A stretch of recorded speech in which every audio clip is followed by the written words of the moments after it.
A few years went by, and I don't know how it all came up originally. Jeremy was, I think you were represented by somebody else at the time. I'm not even sure. I think it was Rich Swisher and Bobby Nichols and all those dudes. Yeah.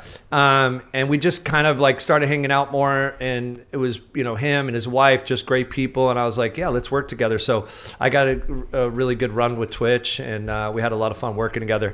And then Ryan, the story with Ryan, not to prolong this because it's a great story. And actually his dad thought I was like a real jerk for a long time. So I knew Ryan a lot because Travis and Ryan were really close. And I could actually remember, because they were both on Sobe, that drink thing. So I would go to events with Travis because back then I was like, Twitch knows this, at outdoors, I was cleaning his fucking drawers, carrying his helmet. I did everything. It was like I was Travis's team manager. He was stepdad, babysitter. Yeah, everything. I was going everywhere with him. Soon as mom and dad let the reins go, it was like, it was on me.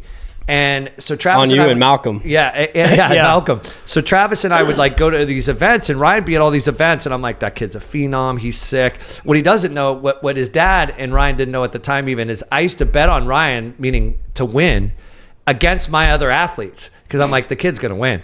But I learned with Debbie and Robert, and it was a real blessing for me because when I came in, there was no agents in the space. So I was kind of creating it as I went along, and trust me, I was making it up as I went along.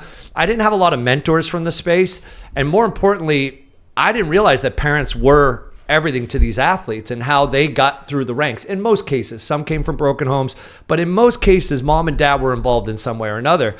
And Debbie and I did not get along in the beginning.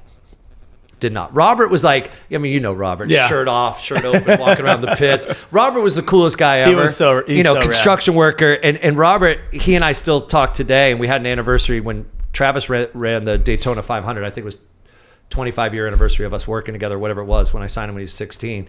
And it was the first time since their divorce, Debbie and Robert had been in the same place.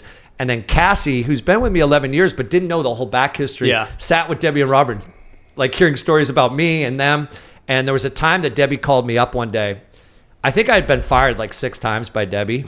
and Robert always kept a shovel in the room. He's a construction guy. He goes, Steve, I don't know what you're doing. When I represented his son, is I don't get it. Because there was no agent. He's like, what are you doing?